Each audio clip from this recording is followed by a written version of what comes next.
Neighbors by J.W. Robertson. Copyright 2025. All rights reserved. Thomas shakes the hand of the two muscular movers as they hop into their moving truck. Thanks, guys. You unloaded that truck in record time. It's what we do. Have a good one. The large moving truck fires up and pulls out of Thomas's driveway. Thomas wipes his brow and he walks into his new house through the front door. He sees the pile of boxes in the living room and he thinks, I'll deal with that tomorrow. I think I'll go fix my bed before I'm too tired. As he's walking down the hallway to his bedroom, a loud donging sounds.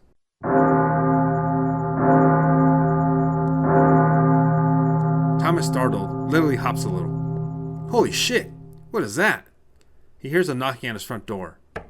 Oh, the door! Thomas turns and walks to the front door and opens it. He sees a young man and woman. The couple are dressed in matching dark blue polo shirts and black slacks. Oh, sorry. No soliciting, thanks, Thomas says before he starts closing the door. We're not solicitors, replies the man. We're your neighbors, says the woman. Thomas reopens the door. Excuse me? He says and lifts an eyebrow. He looks up and down at the two visitors. Oh, I get it, says the man. He points at himself. We just came from a church event. The woman giggles. We do look like salespeople. Sorry. We just want to say welcome to the neighborhood before we went in for the night. Oh, that's nice. Which house do you live in? We're across the street in that reddish house. We're the Allens. I'm Dave, and this is my wife Tiffany, says the man. Thomas, nice to meet you. Who brings you here? Asks Dave. Well, eventually I want to get married and have kids. And I found that this area has the best schools and the lowest crime. Tiffany sings out, Yes, we do. We're all good neighbors here. Yeah, that's good to hear. Oh, and we have housewarming gifts, Tiffany blurts out. She turns around and picks up a paper shopping bag, and she hands it forward to her husband. It's a cherry pie. I know it's very cliche, but my wife has the very best cherry pie, says Dave with a leering glance at his wife. Dave, behave, replies his wife. Thomas laughs. I know if I want to be a good neighbor, I should avoid my neighbor's cherry pie. Tiffany turns red, and then she smiles. Oh, you too! Thomas takes the bag from Dave. Whoa, it's heavy. He puts the bag down, and he looks inside. On top of the bag is a little paper-wrapped mannequin or figurine. At the bottom of the bag is a pink dessert box. Thomas pulls out the wrapped figurine. What's this? As Thomas unwraps the figure, Dave replies, It's a lawn gnome. A what? You know, a garden gnome. You put them in your garden or on your lawn. They have several names. We usually just say lawn gnome around here. Oh, you want me to put this on my lawn, says Thomas incredulously. Yeah, you know, it's kind of fun. All the neighbors have these cute little guys. Tiffany interjects. Also, they're all approved by the Homeowners Association. You can have as many as you want. Thomas looks at the unwrapped figurine. It looks like a young gnome ready to head out on an adventure. Laying atop one shoulder is a little stick with a bag tied to the end. The bag is probably filled with all its adventuring supplies. It has a hopeful look on its face. Wow, this guy looks expensive. He has such detail and emotion. I thank you, but I'm kind of a minimalist. This is not my style. You can have it back. Maybe for the next neighbor that moves into the neighborhood. I'd feel bad if he kept looking for it in my yard and never put it out. Dave looks back at his wife, then back to Thomas. Then he looks back at her again. But you have to have one. It's like a neighborhood tradition, she says. Everyone on the block has one. Well then, no one will notice that I don't have one. Thomas is getting extremely tired and cranky. His day started before dawn, and he had a long drive to get here. He's been moving boxes all afternoon. He hands the gnome back to Dave, and Dave looks down at it. Bye now. Really appreciate the pie, but I'm dead tired. I've got to go to bed. Thomas closes the door and takes the pie into the kitchen.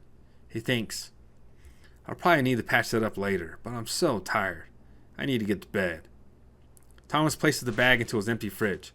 Then he half walks and half staggers to his new bedroom. He quickly finds a box that says linens and opens it. He takes out a mattress slipcover, a blanket, and a pillow. He quickly makes his bed and he crawls into it. And in a matter of moments, he's asleep. The next morning, he opens his new fridge. I guess it's pie for breakfast. I don't need to go shopping after this. He finds a pile of boxes marked kitchen, and he opens a couple of boxes before he finds a fork. He starts eating the pie and he thinks, oh my God, this is delicious. He whistles and says aloud, "Dave, I love your wife's cherry pie." He laughs at his own joke. Time to go shopping. Thomas grabs his car keys and takes his old but well-maintained car out of the garage. An hour later, Thomas returns, and he slowly pulls into his driveway. As the garage door is rolling up, he looks at his new house. I did it, he thinks. With all my scrimping and saving and staying in on the weekends, I did it. His new light blue house has a rectangular lawn that would make a golf course proud. A path to his front door is bordered by 2 equal-sized flower beds, filled with a variety of flowers and small bushes. He notices something unusual next to the far corner of his house. It's almost out of view from his driveway, but he can still make it out. It's a small figurine. Are they serious? Thomas gets out of his car, and he walks through his lawn to the figurine. He sees a lawn gnome with crossed arms and a stern look on its face, standing in the grass. It's not even a cute one, he thinks. Thomas picks it up, and he walks back to his garage. On the other side of his garage is a wooden gate, and behind the gate is a trash can. He opens the gate, and he opens a nearly empty trash can. He throws a gnome into the trash on top of some old cleaning rags. As he walks back to his car, he sees a neighbor's blinds closed in the reddish house across the street. Nosy Rosie spying on me. Fuckers better stay off my lawn, he mumbles. Go eat your wife's pie, he thinks. Thomas unloads his groceries, and after, he returns to unpacking moving boxes throughout his house. The day passes quickly, and it's nighttime before he knows it. I'm glad I took a week off from work. I'm beat. He takes a shower and he hops into bed. While in a deep sleep, Thomas is awoken by a loud noise. He gets up, quickly throws on a pair of pants, and slips on some slippers. He walks slowly throughout his house, listening for more noise. His heart is pounding so hard in his chest, and he's sure he won't be able to hear anything. It's supposed to be fucking safe here, he thinks. Second day here and I'm being robbed. He hears another noise, and it sounds like it's coming from the side of the garage. Instead of going to the garage, he walks out the back door of his house, and he peeks around the side, towards the side gate. He sees his trash can on the ground, and he sees a cat walking around the trash can. He loudly makes a noise at the cat. Psst! The cat runs off. Freaking cat burglar? He picks up the trash can, and he places a small amount of trash back into it. Yawning, he walks back to his house, and he returns to bed. The next morning, he continues to unpack and settle into his new home.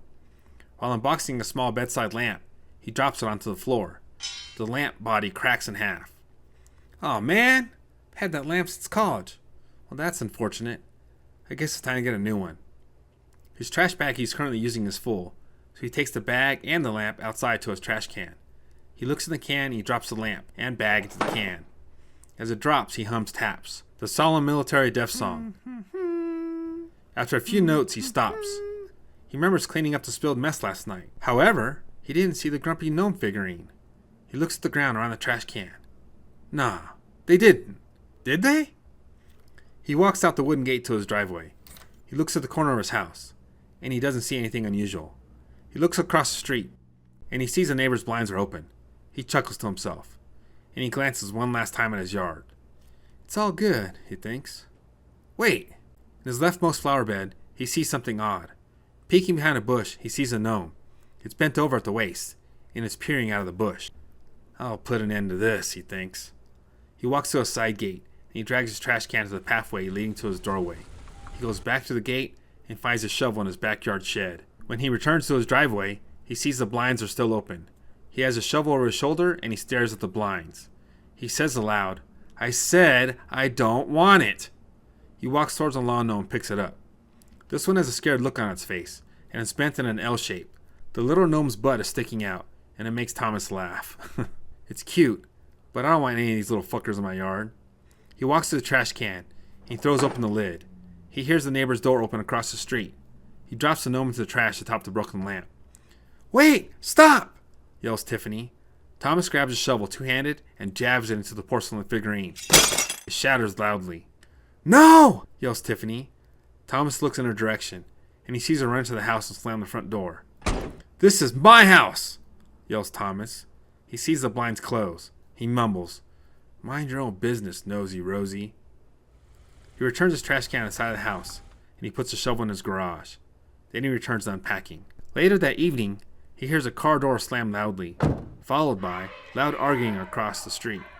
He peeks outside one of his front living room windows, and he sees Dave and his wife Tiffany pointing at his house. Dave starts to walk across the street towards his house. Tiffany grabs the back of his shirt and yanks on him to come back. Her face is full of fear. Dave's face is also fearful. Does he want to come over and fight me? Over a stupid gnome? Dave looks back at Tiffany and nods. He walks back to his house with his arm around his wife. He takes a final look back at Thomas's house, and he closes the door. Crazy, thinks Thomas. He decides to finish early for the night, and he goes to bed. Several hours later, he's in a deep sleep. He's awoken by a loud gonging sound.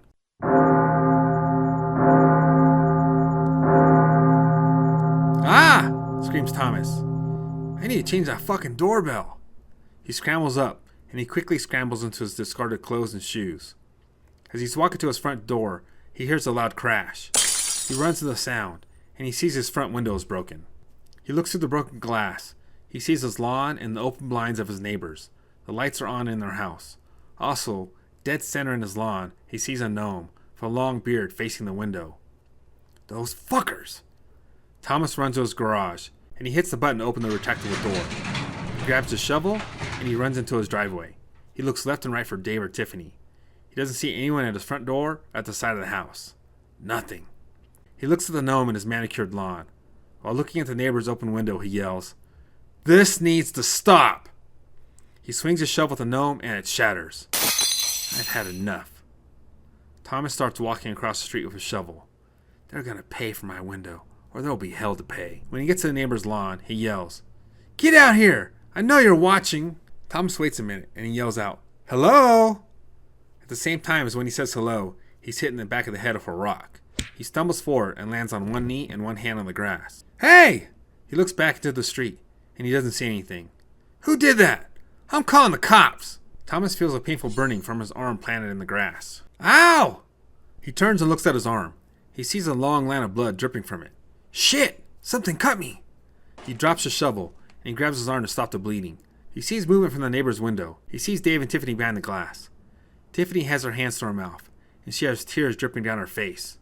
Hey! Stop this! Help me! Thomas next looks at Dave, and he sees him mouth the word, sorry. Then he snaps the blinds closed. Thomas feels a burn in his left calf, and he tumbles to the ground. He starts crawling away from the street and the attacker. He crawls towards the lit window. He crawls towards salvation. His vision starts to get blurry, and his heart starts pounding faster and faster. I'm going into shock. When he's halfway across the lawn, he has to stop and look around. His heart sinks. He's surrounded by lawn gnomes. They all look different. He sees old ones, young ones, male ones, and female ones. Gnomes with long beards, short beards, and clean shaven. They hold various garden tools like rakes, hoes, and shovels. Finally, he sees an older gnome hugging and comforting a grieving female gnome. No! He screams as their mother gnome points at Thomas. The other gnomes raise their garden implements, and they attack the bad neighbor. Author's note. I hope you enjoyed the story. I've been playing video games a long time, and my gamer tag for close to 30 years has been Lawn Gnome. And so this is a cute little story I thought matched my gamer tag.